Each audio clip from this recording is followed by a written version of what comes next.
Olá, tudo bem? Sou o professor Everton, professor de Química, e na aula de hoje nós vamos continuar falando sobre estequiometria, sobre o cálculo estequiométrico. Bom, nas aulas anteriores nós falamos um pouco sobre as relações estequiométricas, como que elas funcionam, o que é mol, o que é constante de Avogadro, o que é número de moléculas, como que faz cálculo de massa molecular, como que faz o balanceamento de uma reação química, e na aula de hoje nós vamos fazer a aplicação dessas regras. Então, na aula de hoje, nós vamos falar um pouquinho sobre as relações estequiométricas, que podem ser as mais variáveis possíveis. Nessa aula, estou trazendo para vocês as principais relações estequiométricas, que podem ser massa-mol, mol-mol, massa-volume, volume-número de moléculas, e hoje nós vamos ver como que essas relações elas funcionam dentro de um problema, dentro de uma questão de química, tudo bem? Então vamos lá, acompanha comigo aí na tela. Olha só, a primeira relação estequiométrica é uma relação mol-mol. Nessa relação, eu preciso primeiramente definir qual é o número de mols entre as partículas. E a gente viu na aula anterior que o número de mols ele é necessariamente o balanceamento da equação, aquele coeficiente estequiométrico, né? O número que fica na frente da equação. Então a primeira coisa que nós devemos fazer é balancear a equação. Então olha só, olha o probleminha aí na tela. Considere a reação química representada pela equação química não balanceada. Então eu tenho uma reação ferro metálico reagindo com gás e oxigênio, produzindo óxido férrico, né? Fe2O3. E o probleminha diz o seguinte: ao utilizar 4 mols de ferro metálico, quantos mols de óxido férrico serão produzidos? Bem, veja só, eu tenho uma equação desbalanceada, então é necessário fazer esse balanceamento, e foi a nossa aula anterior sobre balanceamento. Lembrando que balanceamento é igualar os lados, né? A massa do reagente ela deve ser igual à massa dos produtos, então preciso fazer essa igualdade, eu preciso realizar esse balanceamento antes de resolver a minha questão. Então o primeiro passo é justamente esse, olha só na tela. Então fazendo esse balanceamento, como que fica? Nós vimos que eu tenho que perceber quem aparece uma única vez no reagente, uma única vez no produto, quem tem o maior índice, e fazendo isso eu troco esse índice e sigo para o próximo elemento, assim sucessivamente. Então olha só, eu tinha um ferro no reagente, 2 oxigênios no reagente, no produto 2 ferros e 3 oxigênios. Percebi que o oxigênio tem o maior índice, então eu troquei esse índice do oxigênio, agora ficou 3O2. E do outro lado, qual o número que eu multiplico por 3, que é 6? Então esse número ele é 2, né? Então eu coloco um 2 lá na frente, e aí fazendo essa multiplicação, eu tenho 4 ferros agora no produto e 4 ferros no reagente. Então minha equação está devidamente balanceada. Seguindo, eu preciso estabelecer qual é a relação. A questão é bem clara quando diz o seguinte: ao utilizar 4 mols de ferro, quantos mols de óxido férrico serão produzidos? Então, olha só quem nos interessa: apenas o ferro e o óxido férrico. É muito comum nós termos um certo receio de resolver uma questão de estequiometria por achar uma questão grande, mas nem sempre são todos os elementos que nós iremos utilizar durante a equação, durante a montagem da regra de 3, durante a resolução do problema. Normalmente, nós usamos 2 elementos apenas, né? 2 substâncias. Vai depender muito do comando da questão. No caso da nossa questão, ela está pedindo quantos mols de ferro metálico e quantos mols de óxido férrico. Então eu devo apenas me preocupar com o ferro metálico e o óxido férrico. Feito o balanceamento, eu percebo que eu tenho 4 mols de ferro e esses 4 mols de ferro produzem 2 mols de óxido férrico. Perceba no balanceamento, ó, 4 na frente do ferro e 2 na frente do óxido férrico. E a questão me diz o seguinte: se eu então utilizo 4 mols desse óxido férrico, quanto que eu vou produzir?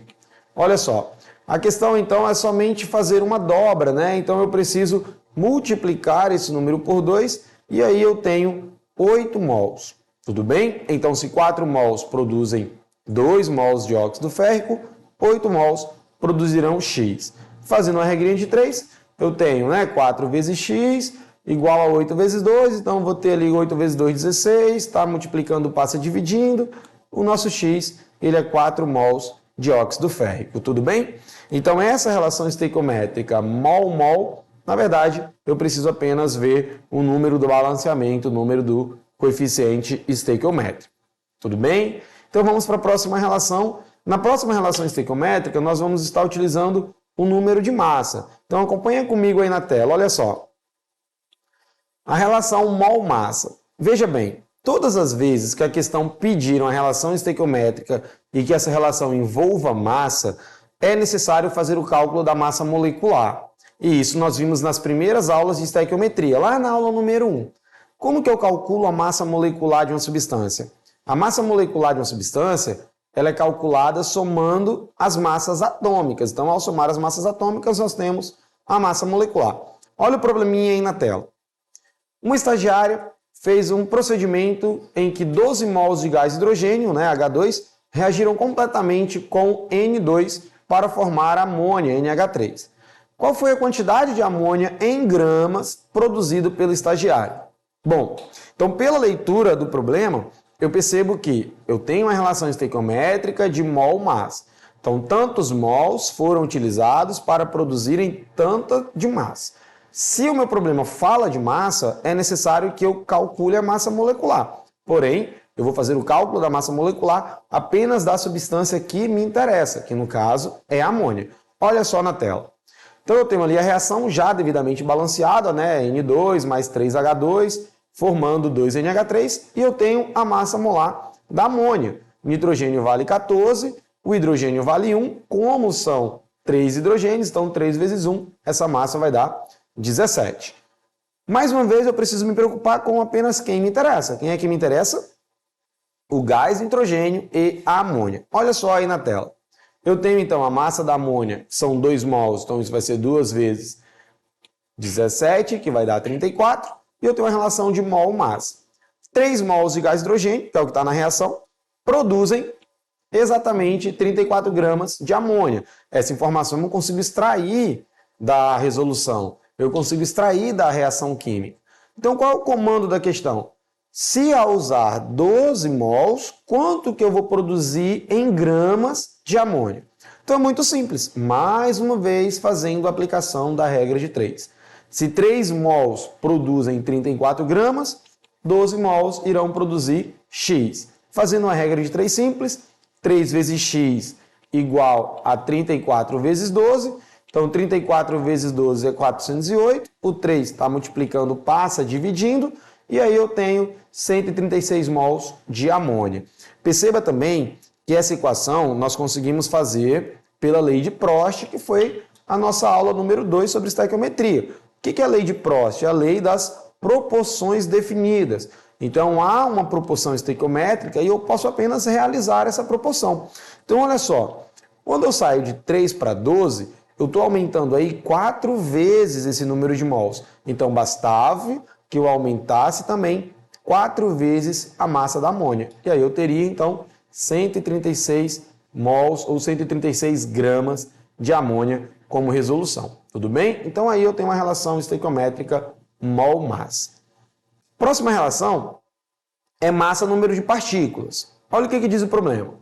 O cloro pode ser obtido por meio da reação entre dióxido de manganês e ácido clorídrico.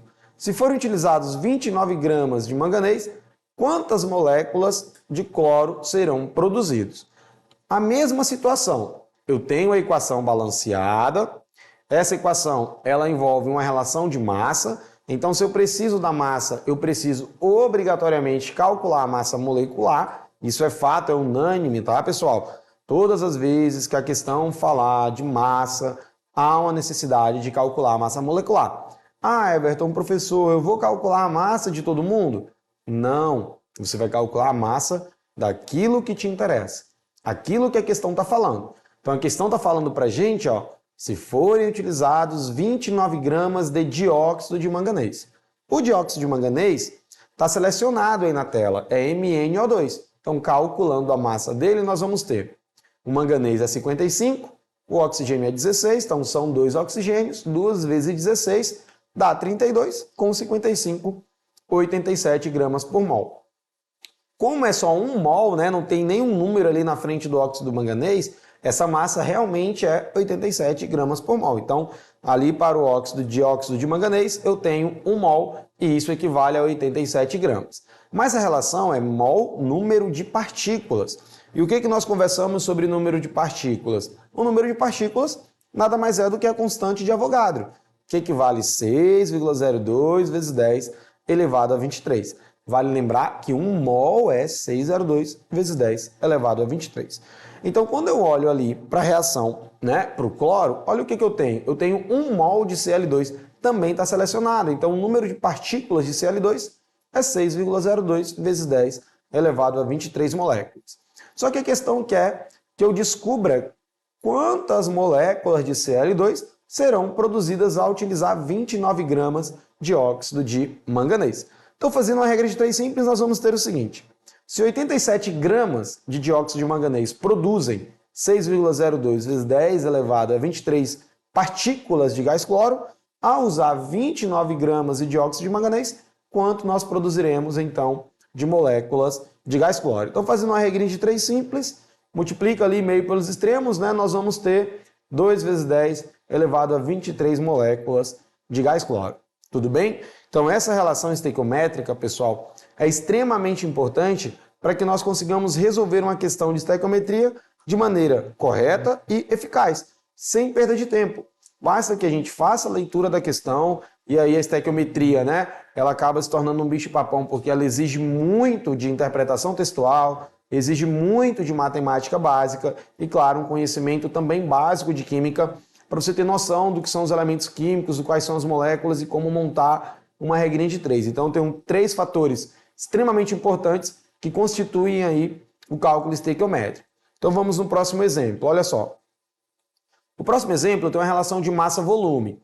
É importante lembrar que o volume molar ele equivale a 22,4 litros na CNTP. Isso nós também conversamos na aula anterior. Então, se eu tenho 1 mol, eu tenho um volume de 22,4 litros, tá? Então, esse é o primeiro ponto em relação ao volume molar. Olha o exemplo na tela. Determine o volume de gás carbônico obtido na CNTP por calcinação de 200 gramas de carbonato de cálcio. Então, a calcinação é a decomposição do carbonato de cálcio. Aí eu tenho uma reação, ó. Carbonato de cálcio, CaCO3, se decompondo, né, termicamente e produzindo óxido de cálcio e gás carbônico. Como a relação estequiométrica envolve massa, obrigatoriamente nós precisaremos calcular a massa molecular. Então, calculando a massa molecular do carbonato de cálcio, nós teremos o seguinte. O cálcio é 40, o carbono é 12 e o oxigênio é 16. Como são 3 oxigênios, né, é CaCO3, nós vamos ter então 3 vezes 16, que vai dar exatamente 100 gramas por mol, somando a massa do carbonato de cálcio. Então, o que eu tenho? Eu tenho a massa do carbonato de cálcio, que é 100 gramas, e eu tenho 1 mol de CO2 sendo produzido. Então, eu tenho 22,4 litros. O que a questão quer saber da gente? Se 100 gramas de carbonato de cálcio produzem 22,4 litros, 200 gramas irão produzir X. Perceba que essa equaçãozinha nós conseguimos fazer apenas pela lei de Prost, né? A lei de conservação de massas. Olha só, o que está acontecendo então? Eu tenho apenas uma dobra, né? Eu estou saindo de 100 para 200 e isso vai fazer com que o volume saia de 22,4 para 44,8. Ah, professor, eu não lembro da lei, mas eu lembro que eu consigo resolver isso de maneira estequiométrica, montando a regra de 3, fazendo a resolução da questão. Tudo bem, pessoal. O tempo é de cada um, a matemática básica é de cada um, não tem problema. Se você não percebe que de 100 para 200 está dobrando, então do outro lado também tem que dobrar. Desenvolve a conta, como vocês estão acompanhando aí na tela, e nós vamos ter um volume molar de 44,8 litros de CO2. Vale lembrar que esse 44,8 litros também pode ser convertido para mol, né? Se 1 mol é 22,4, 2 mols serão 44,8. Tudo bem? Então, nós vimos aí as relações estequiométricas que podem aparecer para a gente em provas. Então, monta a regra de 3 e desenvolve. Vamos resolver algumas questões para vocês entenderem como que é a aplicação dessas relações estequiométricas. Olha só. Então, eu tenho aí na tela, olha aí. Essa questão, né, eu terminei a aula anterior pedindo que vocês resolvessem essa questão para que a gente conseguisse fazer a resolução dela na próxima aula. Então, olha só. A questão diz o seguinte, vocês vão encontrar essa questão lá no livro 1 do Prepara Enem, a questão número 4, está na página 156. A questão diz assim, O sarim, uma das armas químicas provavelmente utilizada pelo governo de Bashar al-Assad contra os rebeldes na Síria, é um poderoso gás neurotóxico descoberto na Alemanha na véspera da Segunda Guerra Mundial e é utilizado no atentado contra o metrô de Tóquio em 1995. Esse gás tem massa molar de aproximadamente 140 gramas e afeta o sistema nervoso, provocando a morte por parada cardiorrespiratória. A dose letal para um adulto é de 0,5 miligrama. Então, o número aproximado de moléculas em uma dose letal de gás é... Então, olha só. A questão está me dizendo que existe um gás letal, que esse gás letal tem uma massa de 140 gramas e que a dose letal dele é de 0,5 miligrama. E a questão quer saber qual é o número de moléculas dentro de uma dose letal. Então, se a massa desse gás é de 140 gramas, eu tenho então uma massa de 140 gramas por mol. Acompanha comigo aí na tela a resolução da questão. Olha só. Então, primeiramente, 0,5 miligrama equivale a 5 vezes 10 elevado a menos 4 gramas. Lembrando que miligrama para grama, a gente divide por 1000. Então, eu tenho o seguinte, ó, 140 gramas equivalem a 1 mol, porque é a massa molar do composto. Então, eu vou ter 140 gramas equivalendo a 6,02 vezes 10 elevado a 23 moléculas desse gás. Só que a dose letal para um ser humano é de 0,5 miligrama. Então, em 0,5 miligrama, nós teremos quantas moléculas? Lembrando que 0,5 miligrama foi convertido para grama. Então, aí, montando a regra de 3 simples, eu vou ter 140x igual a 5 vezes 6 vezes 10 elevado a menos 4 vezes 10 elevado a 23. Então, muitos de vocês têm sérios problemas em trabalhar com notação científica, mas é a mesma base. Então, repete ela, deixa ela quietinha aí. Então, o que nós vamos fazer? Nós vamos multiplicar 5 vezes 6, que vai dar 30. Aquele 140 está multiplicando, ele vai passar dividindo, então nós vamos ter 140 dividindo, então vou ter 30 dividido para 140. Bases iguais, né, pessoal? Repete a base e somos expoentes. Nesse caso, como os expoentes eles têm sinais contrários, um é positivo e o outro é negativo, nós vamos subtrair esses expoentes e conservar o sinal do maior. 30 dividido para 140 é 0,21 e menos 4 mais 23 é 19. E aí nós precisamos andar uma casa para frente, nós vimos isso, né, nas nossas aulas, que o número de Avogadro ele precisa estar entre 1 e 10, ele não pode ser menor que 1 e ele não pode ser maior que 10. E aí então eu vou ter 2,1 vezes 10 elevado a 18, sendo então o nosso gabarito a alternativa A. E aí, acertaram? Conseguiram fazer? Espero que sim, pessoal. Então vamos lá, vamos na próxima questão.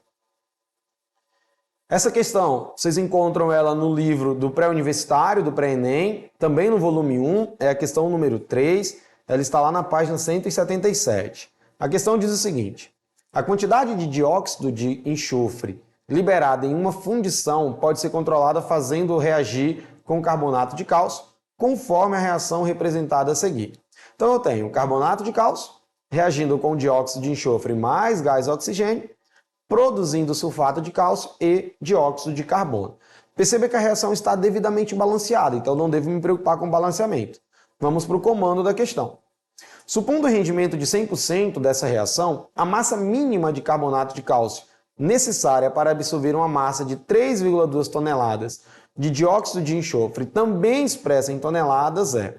Perceba que essa questão tem informação importante, ela já deu para a gente as massas moleculares devidamente calculadas, então não vou precisar calcular massa. Aí eu tenho uma relação de massa-massa. De quem que me interessa essa relação de massa-massa?